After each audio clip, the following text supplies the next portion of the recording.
ये कहानी है पैगंबर इस्लाम हज़रत मोहम्मद सल्लल्लाहु अलैहि वआलैहि वसल्लम की ज़िंदगी के आखिरी अय्याम की। ये सिर्फ तारीख नहीं बल्कि ईमान, बेपनाह गम और एक ऐसी मिरास की दास्तान है जो आज भी जिंदा है। जरा तस्वुर कीजिए, मदीना की फिजा पर एक अजीब सी खामोशी तारी है। नबी करीम सल्लल्लाहु अलैहि वसल्लम की बीमारी की खबर हर तरफ फैल चुकी है और सहाबा किराम के दिल बोझल हैं। ऐसा लगता है जैसे ना सिर्फ इंसान बल्कि खुद फितरत भी गम में डूबी हुई है। तो आइए अब बात करते हैं उन आखिरी घड़ियों की जो नबी करीम सल्लल्लाहु अलैहि वसल्लम ने अपने घर में गुजारे, और उस लम्हे की जब एक बहुत ही खास, एक इलाही मेहमान तशरीफ लाया। नबी करीम सल्लल्लाहु अलैहि वसल्लम हजरत आयशा रजी अल्लाह अन्हा के हुजरे में थे। अचानक घर के बाहर एक ऐसी नूरी शख्सियत नुमुदार हुई जिसे वहां मौजूद किसी ने पहले कभी नहीं देखा था। फिजा में एक हैबत सी तारी हो गई। नबी करीम सल्लल्लाहु अलैहि वसल्लम ने अपनी प्यारी बेटी हजरत फातिमा रजी अल्लाह अन्हा को बताया कि ये कोई और नहीं, ये मलकुल मौत हजरत इज़राइल अलैहिस्सलाम है। बस ये सुनना था कि हजरत फातिमा रजी अल्लाह अन्हा की आंखों से आंसुओं की लड़ी बह निकली।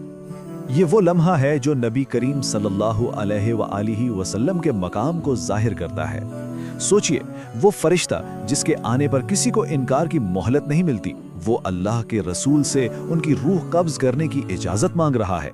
ये एक ऐसा शर्फ था, एक ऐसा एहतराम जो किसी और इंसान को कभी हासिल नहीं हुआ।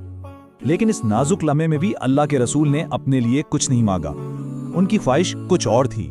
उन्होंने फरमाया कि वो एक आखिरी बार अपने भाई फरिश्ते हजरत जिब्राइल अलैहिस्सलाम से मिलना चाहते हैं। और यहाँ से हमें पता चलता है कि नबी करीम सल्लल्लाहु अलैहि वसल्लम के दिल में आखिरी वक्त तक सबसे बड़ी फिक्र, सबसे गहरी तशवीश किस बात की थी, और वो थी उनके पैरोकारों की, उनकी उम्मत की तकदीर की।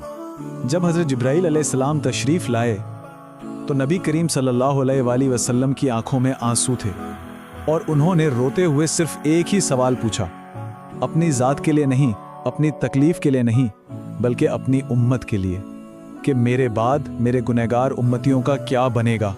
और फिर अल्लाह ताला की तरफ से वो जवाब आया जिसने सब कुछ बदल दिया। हजरत जिब्राइल ने पैगाम पहुंचाया कि अल्लाह अपनी मखलूक पर आपसे भी ज्यादा मेहरबान है और आपकी उम्मत के गुनाह उस वक्त तक माफ किए जाएंगे जब तक कि आप खुद राजी ना हो जाएं। बस अपनी उम्मत के लिए ये वादा सुनकर नबी करीम सल्लल्लाहु अलैहि वसल्लम के चेहरे मुबारक पर इत्मीनान छा गया। अब इनके दिल में कोई फिक्र बाकी ना थी और उन्होंने मुकम्मल सुकून के साथ मलकुल मौत को अपनी रूह कब्ज करने की इजाजत दे दी। इसके बाद जो हुआ वो तारीख का सबसे गमगीन बाब है। अब हम देखेंगे कि नबी करीम सल्लल्लाहु अलैहि वसल्लम के विसाल के बाद मदीना शहर पर गम की कैसी क़यामत टूटी। जिस लम्हे नबी करीम सल्लल्लाहु अलैहि वसल्लम की रूह मुबारक इस दुनिया से परवाज कर गई, ऐसा लगा जैसे वक्त थम गया है। कहते हैं मदीना की हवाएं साकित हो गईं और हर चीज, हर जानदार ने रोना शुरू कर दिया। और सहाबा इकराम, उन पर तो जैसे आसमान ही टूट पड़ा। हर एक का हाल मुख्तलिफ था लेकिन गम एक जैसा था। किसी की जुबान बंद हो गई, कोई बच्चों की तरह धाड़े मार मार के रोने लगा, और एक सहाबी हजरत अब्दुल्ला बिन अंस रजी अल्लाह ताला अन्हो, वो तो ये सदमा बर्दाश्त ही ना कर सके और इसी वक्त उनका इंतकाल हो गया। इस शदीद गम और अफरा तफरी के आलम में जब किसी को कुछ समझ नहीं आ रहा था, उस वक्त उम्मत के ईमान और उनके इत्तेहाद की सबसे बड़ी आजमाइश सामने आई। इस लम्हे में दो अजीम शख्सियात का रद्द अमल तारीख में हमेशा के लिए रकम हो गया। एक तरफ थे हजरत उमर रजी अल्लाह अन्हु, जो अपनी मोहब्बत की शिद्दत में तलवार उठाकर कह रहे थे कि कोई ये ना कहे कि रसूल अल्लाह वफात पा गए हैं। और दूसरी तरफ थे हजरत अबू बकर सिद्दीक रजी अल्लाह अन्हु, जिन्होंने आगे बढ़कर अपने गम को काबू में रखकर उम्मत को याद दिलाया कि सिर्फ अल्लाह की ज़ात हमेशा रहने वाली है और हर नबी की तरह हमारे रसूल ने भी मौत का जायका चखा है। तो अब इस गम के पहाड़ तले उम्मत को आगे बढ़ना था और अपने सबसे प्यारे नबी की आखिरी रसूमात अदा करनी थी।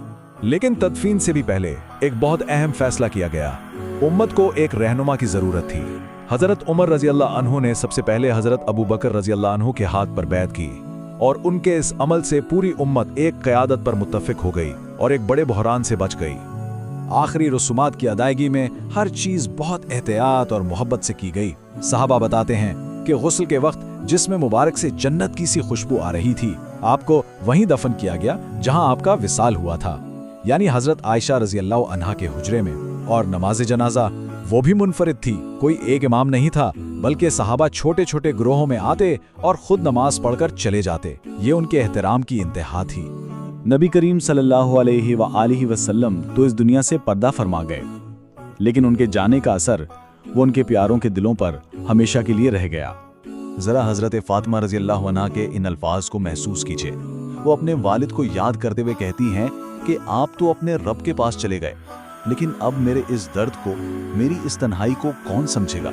और हजरत बिलाल रजी अल्लाह अन्हु, जिन्होंने सारी जिंदगी अजान में नबी करीम सल्लल्लाहु अलैहि वसल्लम का नाम पुकारा था, उनके विसाल के बाद जब उनसे अजान देने को कहा गया तो जैसे ही वो अशहदु अन्ना मुहम्मद रसूलुल्लाह पर पहुंचे, उनकी आवाज़ गले में ही घुट गई। वो रो पड़े और उनसे अजान मुकम्मल ना हो सकी। कहते हैं कि वो उसी दिन मदीना छोड़कर चले गए थे। और नबी करीम सल्लल्लाहु अलैहि वसल्लम के सबसे करीबी दोस्त हजरत अबू बकर सिद्दीक रजी अल्लाह अन्हु, वो आपके बाद सिर्फ 2 साल ही जिंदा रहे। वो अक्सर कहते थे कि इन 2 सालों का एक एक दिन एक सदी जैसा लगा, और उनकी आखिरी ख्वाहिश भी यही थी कि उन्हें उनके महबूब दोस्त के पहलू में ही दफन किया जाए। ये सब वाक़यात 1400 साल पुराने हैं, लेकिन ये आज हमारे लिए एक सवाल छोड़ जाते हैं। क्या वो मोहब्बत, वो ताल्लुक और उनके जाने का वो गम आज भी हमारे दिलों में कहीं जिंदा है? क्या उनके छोड़ी हुई मिराज आज भी हमारी जिंदगियों का महवर है? ये एक ऐसा सवाल है जिसका जवाब हम सबको अपने अंदर तलाश करना है।